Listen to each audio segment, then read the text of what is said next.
wa biha yurzaqun, karena keberkahan zikir itulah mereka dapat rezeki. Batinnya tenang, zahirnya berkepunyaan. Tapi bedanya ahlud dunya dan ahlul akhirah. Kalau ahlud dunya dia zikir untuk rezeki, namanya jalbur rizq, menarik rezeki. Kalau ahlul akhirah dia berzikir sudah gak kepikiran dunia, di saat itulah dunia mengejar dia. Wa qala ta'ala fa idza qadaytumus salata fadhkurullaha qiyaman wa qu'udan wa 'ala junubikum. Jika engkau telah selesai salat, maka berzikirlah kepada Allah baik berdiri, duduk ataupun tidur. Itu disebut zikir hal, ya. Bahwa ini unik. Kamu selesai sholat, tetaplah berzikir meskipun di luar sholat. Itu yang disebut membawa spirit sholat keluar sholat. Kalau sholat itu kan berdiri, ruku, lalu duduk, tawarruk, tasyahud. Itu aja.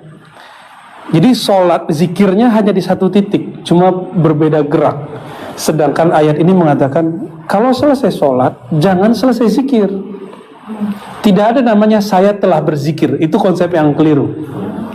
Jika ada orang mengatakan saya sudah zikir Buya, saya sudah zikir Ustadz, saya sudah zikir, tapi kok masih gelisah, ya salah ente sih. Zikirnya udahan. Zikir mah gak ada udahannya. Fa idza qadaitumus shalah, kalau selesai sholat zikir dilanjut, baik berdiri, duduk ataupun tidur. Nah itu yang mahal, zikir lagi tidur. Itulah asrarnya para aulia, tidurnya zikir. Antum gimana? Maka para masyayikh kita tidurnya wirid. Kalau tidur kita hizbul akh. وقال صلى الله عليه وسلم ذاكر الله في الغافلين كشجرة خضراء في وسط الهشيم. Ini bukan Hashim ya, Hashim. Diriwayatkan oleh Imam Tabarani dan juga diriwayatkan oleh Imam Abu Nuaim, orang-orang yang berzikir di tengah keramaian yang lalai seperti ada pohon yang subur di tengah pohon-pohon yang kering. Lihat, biasanya yang sering jadi foto-foto itu, foto-foto apa tuh? Background, ada pohon, belakangnya padang pasir, ya kan? Kira-kira begitu. Zakirullah fil ghafilin kal hayy binal amwat. Orang-orang yang berzikir seperti orang yang hidup, sedangkan orang-orang yang lalai seperti orang yang mati. Jadi kalau ada orang mati negatif, itu lalai. Mati positif, itu zikrullah. Mati sebelum mati, ya. Maaf, ini belum punya nikah ya. Baratri, maaf ya. Dulu punya suami kan, terus meninggal. Cinta suami, apakah tinggal dekat jenazah suami? Tinggal di kuburan suami, gitu nggak? Enggak. Berani nggak lama-lama dekat jenazah? Enggak. Cuma Sayyidah Aisyah yang cintanya hidup dan mati. Sayyidah Aisyah itu di hujrah Nabi, lalu dikubur oleh baginda SAW. Beliau masih tinggal di kamar itu, tidur sama kuburan, makan dekat kuburan, karena bagi beliau Rasulullah masih hidup. Dan beliau bermuamalah dengan orang yang sudah meninggal seperti bermuamalah dengan orang yang hidup. Dan ini dalil bagi ahlul haqaiq, selama belum menikah lagi, itu seperti mahram. Hukumnya seperti mahram. Makanya beliau copot hijab ketika di dalam kamar. Jadi kalau masuk kubur jangan nggak pakai hijab, ya. Kenapa? Itu nggak mahram kalian itu. Ya, kalau yang laki-laki mah udah pakai, aman deh. Nggak pakai sarung. Kalau hijau. Terus meninggal ayahandanya. juga dikubur di situ. Ayahandanya mahramnya bukan? Mahram, maka beliau masih copot hijab. Ketika Sayyiduna Umar wafat, sebenarnya Sayyidina Utsman, Sayyidina Ali juga minta di situ. Tapi isyarat dari Rasulullah waktu beliau hidup, waktu Sayyidina Muhammad SAW dan Sayyidatuna Aisyah masih bersama, sudah jatuh bintang. Bintangnya 3 jatuh. Bintang besar, lalu sedang-sedang. Siapa yang mentakbir? Ayahnya. Nanti akan ada bintang-bintang dunia terkubur di kamarmu. Pertama baginda Rasulullah SAW, yang kedua Sayyidina Abu Bakar, yang ketiga karena bukan mahram dia kembali ke rumahnya Ummu Umman. Itu dalil bahwa bermuamalah dengan orang yang sudah wafat seperti orang yang hidup. Dan beliau tetap menganggap dirinya istri Rasulullah. Hatta al-yawm, sampai sekarang Sayyidah Aisyah itu istri Rasulullah SAW. Tidak seperti dia katakan Rafidah, ya, kecuali pada Syiah yang sudah apa istilahnya, Syiah yang munsif. Kan ada Syiah yang sudah munsif, yang sudah sadar lalu tidak menghujat Sayyidah Aisyah. Lucu, mereka menuduh Sayyidah Aisyah pelacur, tapi mereka sendiri mengadakan nikah mut'ah. Lucu.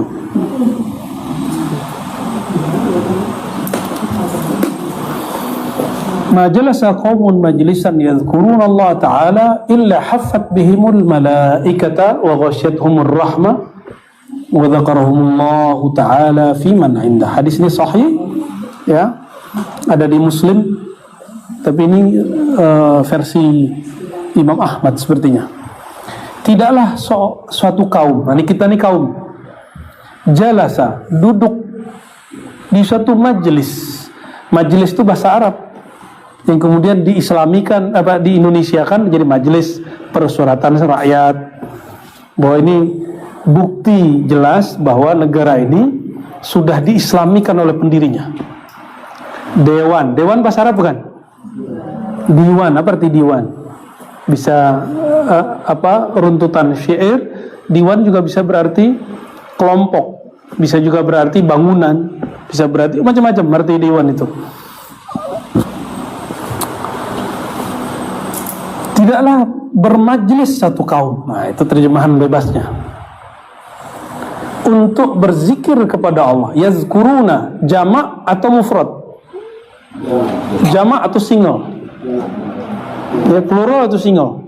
Yazkuruna, jamak, plural. Mereka sama-sama satu kaum berzikir kepada Allah. Nah, inilah dalil bahwa zikir jama'i masyru', masnun min sunanil Mustafa SAW. Bahwa berzikir jamaah adalah sunnah Nabi SAW. Jadi kayak kita tadi baca nama Allah, itu nggak usah dikhawatirkan lagi, ya. Apalagi nggak pesantren berani bid'ahin, ya, ngaca dulu. Orang pesantren semua di depan saya ini, mereka nggak ada bid'ahin, ikut-ikut aja malah nikmat ya.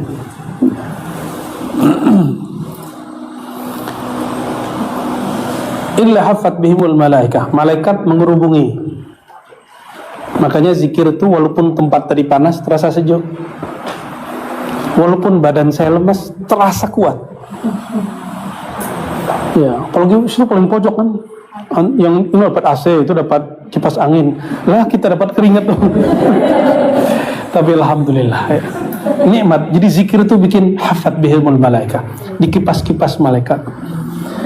Wa ghasyiyatuhumur rahmah, diliputi rahmat. Rahmat punya siapa? Punya Allah. Yang disebut rahmat siapa? Rasulullah. Maka kadang-kadang beberapa antum zikir ketemu Rasulullah SAW, udah istiqomah aja, ya, nggak usah dipaksa-paksa mau ketemu Rasulullah. Nanti kalau haknya pasti ketemu. Ghasyiyatuhumur rahmah, aslur rahmah Sayyidina al-Mustafa SAW. Pokoknya rahmat itu Nabi Muhammad SAW. Wa dzakarahumullahu fi man 'indah. Jadi artis langit. Orang yang nyebut nama Allah di bumi, Allah akan sebut nama dia di langit. Bahkan tidak hanya di langit, disebut di arasy. Langit itu tempat malaikat, aras itu tempat nabi dan wali. Di aras itu banyak bagi-bagiannya, tapi kita bagi 4 aja. Itu banyak. 1 Nabi Muhammad SAW, yang kedua para anbiya, yang ketiga para Nabi Muhammad SAW, para rasul, anbiya, aulia, 4 aja. Nah, nanti yang aulia ini yang bagian banyaknya. Malaikat nggak masuk. Malaikat nggak sampai makomnya makom arsyah. Walaupun disebut malaikat iliyin. Malaikat tertinggi itu hanya yang berkontak ke aras, namanya hamalatul arsy, pemikul aras. Sayyidina Jibril, dia hanya dengar. Jadi mereka hanya dengar kalam, tapi tidak melihat yang berkalam. Tidak bertemu dengan yang berkalam. Yang boleh bertemu dengan yang berkalam cuma Sayyidina Mustafa sallallahu alaihi wasallam.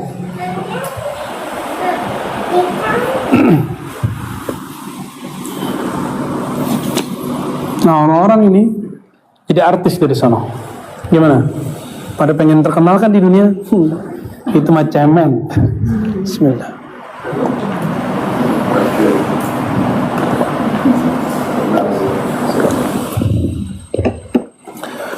Apalagi cuma terkenal di YouTube, apalagi cuma terkenal TV. Nggak ada apa-apa, antum ada TV di langit. Mereka nonton semua tuh, nonton ke kita. Belum lagi formalitasnya, setiap hari ada yang lapor. Ada yang lapor, ya Rob, kami meninggalkan mereka, mereka sedang menyebut namamu. Allah lebih tahu, tapi formalitas laporan.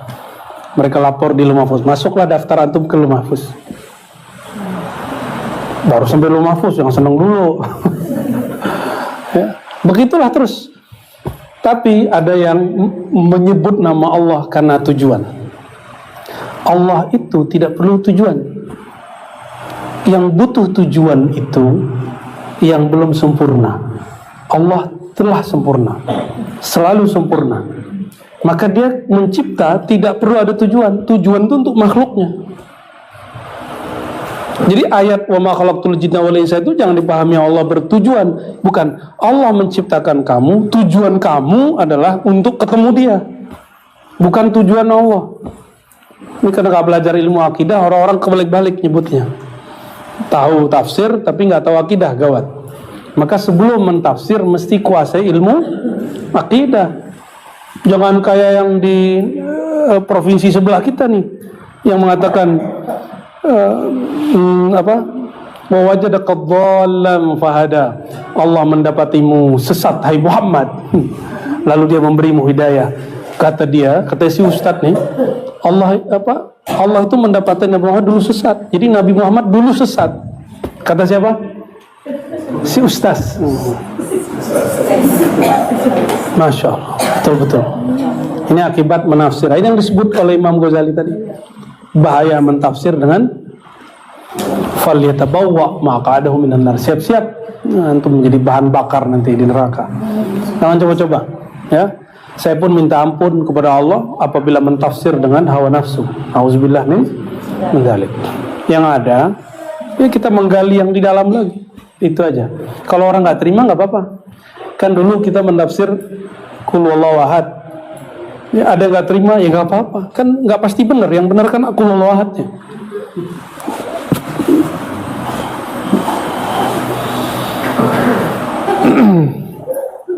ما قعد قوم مقعدا لم يذكروا الله تعالى ولم يصلوا على النبي صلى الله عليه وسلم إلا كان عليهم حسرة يوم القيامة.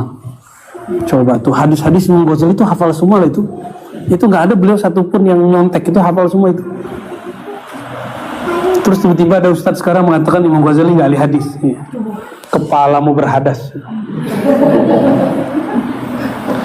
Tidaklah satu kaum duduk lalu mereka berzikir, tidak berzikir dan tidak bersolawat, ada dua.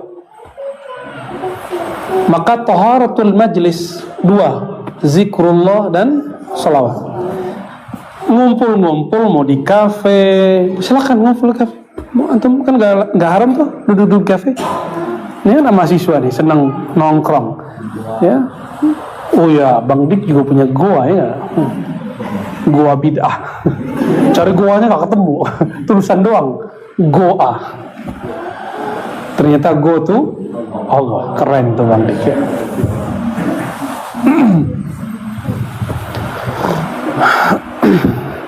Orang-orang yang bermajlis lalu tidak membersihkan, tidak mengisi majlisnya, dua hal: menyebut nama Allah, salawat ke Nabi sallallahu alaihi wasallam, kecuali hasratan, dia akan menyesal pada hari kiamat ya.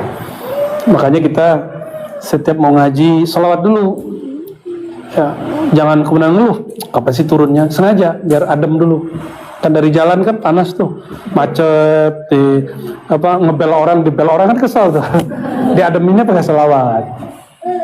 Itu rahasianya kenapa saya minta teman-teman selawat dulu biar adem ya.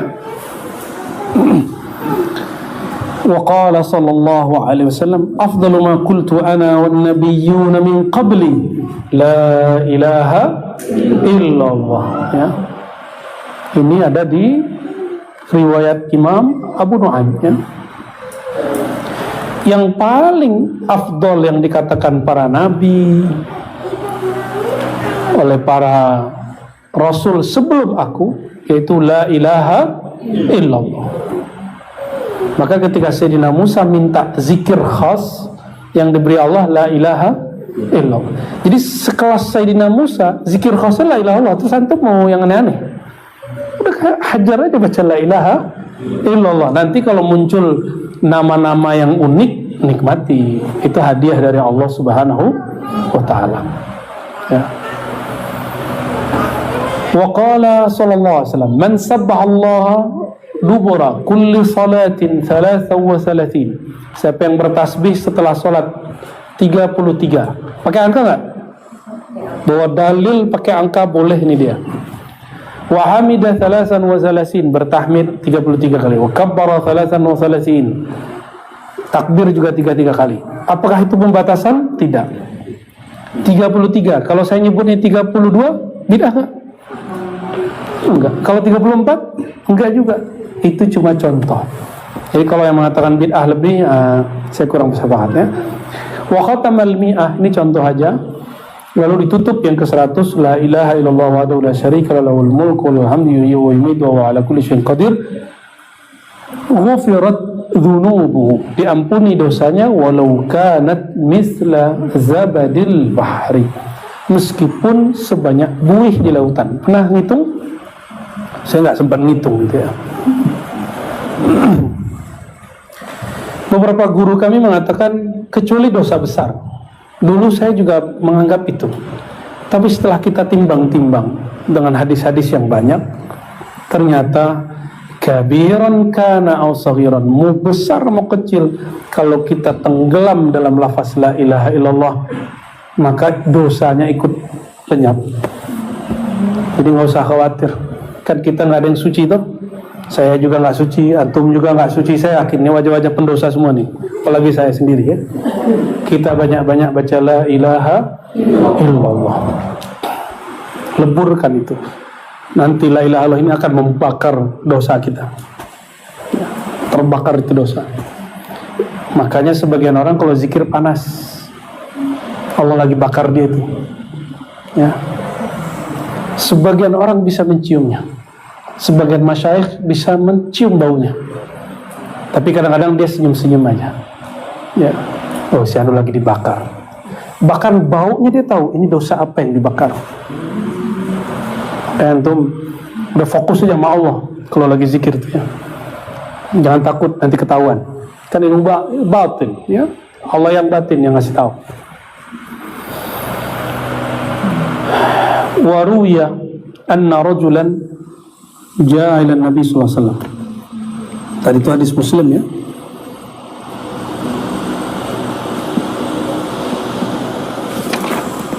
Riwayatnya panjang ya.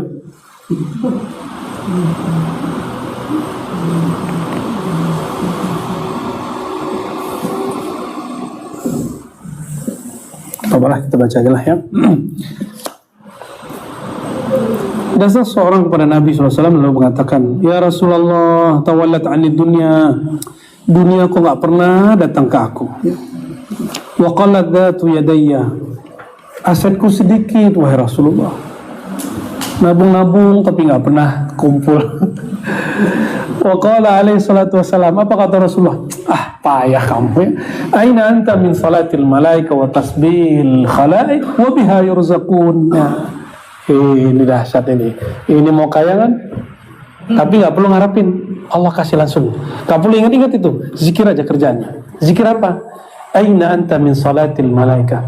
Kamu sudah tahu belum salatnya malaikat gimana?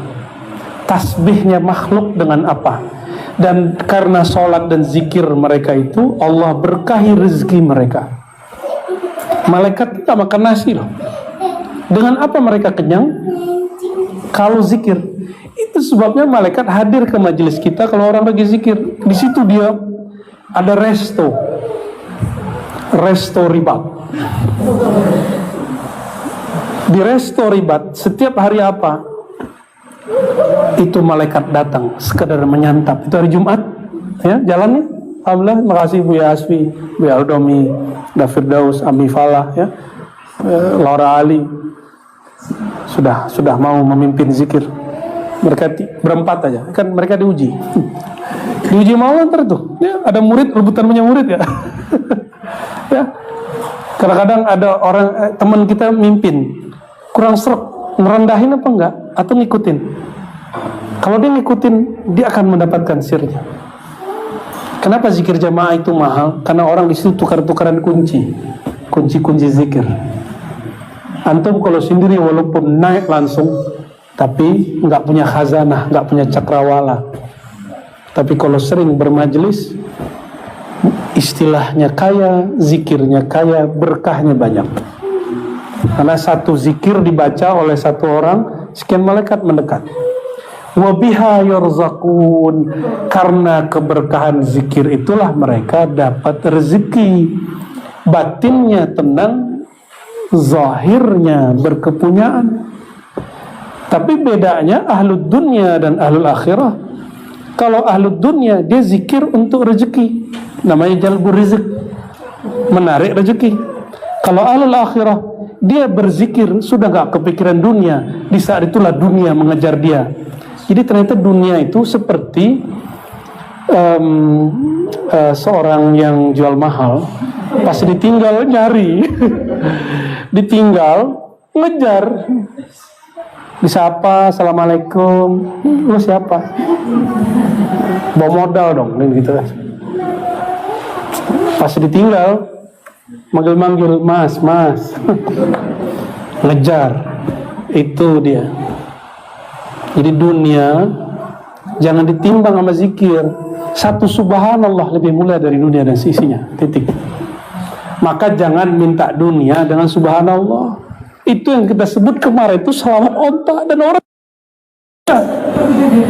Ya, masa antum minta dunia yang hina dengan Rasulullah yang paling mulia? Itu kebangetan kurang ajarnya itu.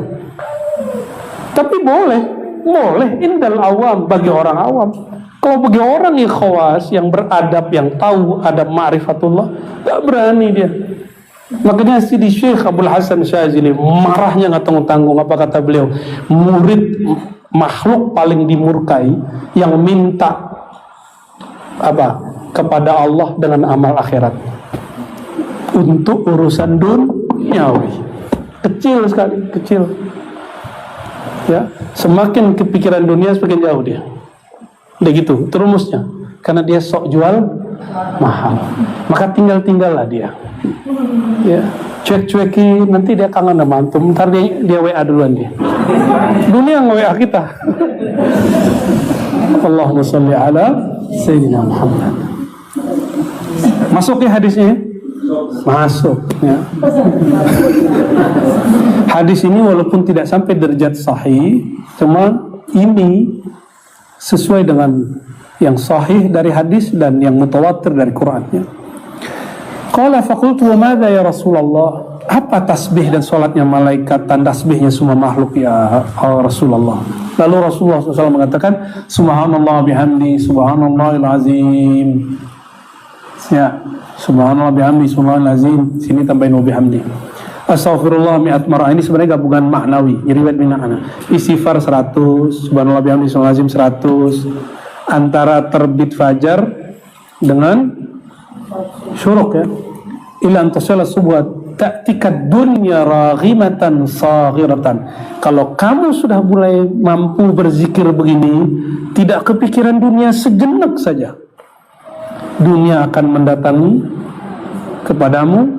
Raghimah itu, jadi di pinggang kita ada tali, ujung talinya dimoncong hidungnya dunia. Dunia itu ibarat seperti hewan ternak, kayak sapi. Diapain namanya tuh? Dicocok tuh. Jadi kita mau kemana dia ngikut. Jangan kita yang ikut dia. Kan ada orang tuh bawa anjing, mohon maaf. Entah anjing yang menarik dia, entah anjing yang ditarik dia. Entah dia yang menarik anjingnya. Jangan begitu ya. Nanti saya tersinggung gitu ya. Saghirah, dunia jadi kecil. Nah, nih belajar pelan-pelan untuk dunia itu. Sesaat ba'da apa? Ba'da subuh. Nih, ini istiqomahin. Ini kan pegangan saya. Kalau saya ketinggalan, saya qadha biasanya. Ngantuk sekali, kadang-kadang ketiduran. Lagi zikir tidur, nikmat sekali tuh. Tidur dalam zikir tuh nikmat. Makanya kalau ada orang ketidur lagi zikir, saya biarin aja. Berarti Anda mendapatkan as-sakinah. Ya, itu rezeki juga tuh, ya. Orang itu nggak bisa tidur kalau nggak tenang. Dia zikir terus kayak Zizah kan, pernah gitu kan? Itu bagus. Mulia Zulasi nggak boleh bangunin, nggak boleh gebrak meja, nggak boleh. Termasuk guru kalau ngajar, terus muridnya ketiduran, itu sebenarnya bagus. Berarti suara gurunya mengantarkan tidur. Ini serius, soalnya bukan canda loh. Secara psikologis ya. Jadi antara subuh sama terbit matahari itu kira-kira ada berapa menit? Sejam. Kelamaan itu. Ya 40 menit lah ya. 40 menit sibuk zikir aja, bisa nggak? Lawan dunianya. Dan antum merasakan gak nyampe 40 hari itu nggak rasa dunia itu kayak udah talak rasanya. Talaknya bukan talak 1, kalau talak 1 masih bisa balik. Talak 3 rasanya. Dan waktu yang paling bagus lagi ba'da asar sampai maghrib. Kalau lagi nggak kemana-mana, kan ini kan bukan pejabat, bukan presiden, wakil presiden. Kalau presiden ya wiridan dia khidmat ke umat, menteri khidmat ke presidennya, gubernur ke provinsinya, wali kota bupati ke kotanya, pak desa, kades ya ke desanya. Kalau kita kan bukan ya, terus so sibuk, tahu-tahu sibuknya itu gadget sama tablet. Pas buka-buka Hizb al-Youtubiyah dan Netflix. Gimana antum mau kolbunya benar-benar netral dan diikuti, dikejar dunia. Sebelum kerja dunia sudah dimasukin ke kolbu, akhirnya nggak pernah dunia ngikut, kita yang ikut dunia jadinya. Itu yang membuat orang gelisah. Jadi salah satu kegelisahan seorang hamba, semakin dia membiarkan dunia masuk terus. Nah, yang sama hadangnya zikrullah ini. Zikir. Nah, zikir ini dimulai dari zikir kolbu, lalu keluarkan dengan lafaz subhanallah. Ya. Insya Allah, Allah berkahi ya. Nah, ini lafaznya tidak sahih ya. Sangat usah kita baca. Yang sahihnya yang setelahnya. Jika seorang hamba berkata alhamdulillah mala'at ma bainas sama'i wal ard. Kalau orang baca alhamdulillah, ya, langit bumi penuh. Yang kedua dia baca, Allah ngomong sal tu'ta. Kamu mau apa? Saya kasih. Nanti kalau hamba yang beradab yang ngomong ya Rabb, belum aku wujud, engkau sudah tahu. Allah tersenyum, ridha, diberi apa saja yang terbaik buat dia, bukan terbaik menurut dia. Terbaik menurut Allah itu global, besar. Kalau terbaik menurut kita parsial, kecil. Nah, kebanyakan itu kita minta kebaikan menurut kita. Sayyidina Al-Khidir mengajarkan kebaikan menurut Allah, bukan menurut kita. Al-baqiyatus salihat, kata Rasulullah SAW, hunna. Nah, jadi ada yang disebut warisan yang kekal. Mati, dia tetap ada. Apa itu? La ilaha illallah, subhanallah, alhamdulillah, Allahu akbar, alhamdulillah, la haula wala quwwata illa billahil aliyyil azim. Kita nyebutnya dulu apa? Masih ingat? Zikir maqalid. Zikir apa? Masih ingat ya? Nah, zikir maqalid ada nggak di maksurat? Ada ya? Maksurat kita ada ya? Maksurat kan banyak. Qala ma min rajulin yaquluha illa ghufirat dhunubuhu walau kanat mithla zabadil bahri. Kalau ada orang membaca ini, semua dosanya diampuni meskipun sebanyak buih di lautan ya. Kalau di beberapa riwayat ditambahin angkanya. Wa'lam. Nah, ini penutupnya. Anna an-nafi' min jumlatil adhkar ma hadara fihi al-qalb. Ini kaidah. Jadi bukan angka yang fokus kita, tapi kualitasnya. Sesungguhnya yang bermanfaat dalam jumlah zikir bukan angka kuantitatif, tapi angka kualitas. Ma hadara fil qalb. Apa yang disebut angka kualitas? Qimah, bukan iddah, tapi qimah, yaitu hadara fihil qalb, zikir yang hadir hati kita. Makanya zikir kita mulai dengan gelombang yang pelan. La ilaha illallah. Awal-awal begitu, lama-lama kita kencengin supaya dia tambah asik, tambah asik, tambah asik, tambah asik. Pertama baca hu Allah, hu Allah, pelan-pelan, lama-lama hu Allah. Lama-lama hilang, bisa hu aja, bisa Allah aja. Ya. Kalau nyeter starter motor mobil awalnya kan gimana dia? Getar gak? Lama-lama nah, sama ini juga kendaraan. Begitu dia. Wa ma adahu fa huwa qalilul jadwa. Selain manhaj ini, apa itu? Zikir yang hati tidak hadir, maka dia kurang nilainya. Fa'innal maksud dari zikir bukan ngitung angka, tapi al-uns billah, bermesraan kepada Allah, intim. Nah, uns itu intim kepada Allah, manja-manja kepada Allah.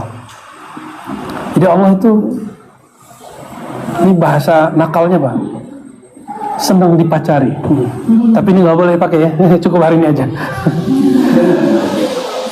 Nah, antum harusnya yang dipacari Allah. Tapi bahasa ini sepertinya tidak layak. Kita ganti aja istilahnya. Allah itu senang kalau kita bercinta dengannya, bermanja-manja kepadanya ya. Siapalah kita mencari Allah kan? Tidak layak lah. Yang dipacari makhluk. Wazalika bil mudawamati ala dzikri ma'a huduril qalbi wa bidzalika yu'manu su'ul khatimati fahasab. Nah, dan itu semua mencapai kedekatan kepada Allah itu tidak mungkin kecuali dengan mudawamah, berusaha mendawamkan zikir. Nah, kalau ini namanya dawam. Ya. Walaupun dia tidur, dia tetap dawamu zikri. Ma'huduril qalbi, dengan hadirnya hati. Wa bidzalika, dengan itulah caranya seseorang aman dari su'ul khatimah. Jadi kalau ada orang bertanya, kenapa ada su'ul khatimah? Sederhana, dia beribadah tidak dengan qalbunya.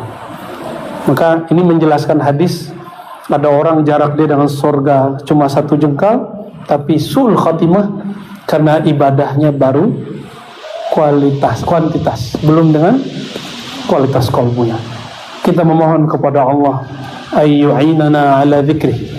Allah membantu kita untuk menyebut namanya, baik lisan, tubuh, zahir, batin, ya, qiyaman wa qu'udan wa ala junubihim. Dan kita mohon kepada Allah supaya zikir ini menjadi dawam. Dengan dawamnya Allah, bukan dengan dawamnya kita. Dengan bakoknya Allah, bukan dengan bakoknya kita. Dan kita memohon kepada Allah untuk memberi hadiah hudurul qalb. Semoga Allah menjadikan hati itu sadar dalam berzikir. Dan yang terakhir kita memohon kepada Allah, semoga Allah menutup hidup kita dengan husnul khatimah bi barakatil habib sayyidina Muhammad sallallahu alaihi wasallam. Al-Fatihah.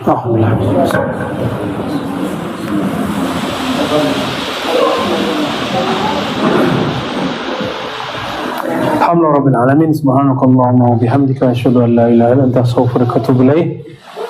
Wal 'asri innal insana lafi khusr alladziina amanu wa salatu wa tasbih.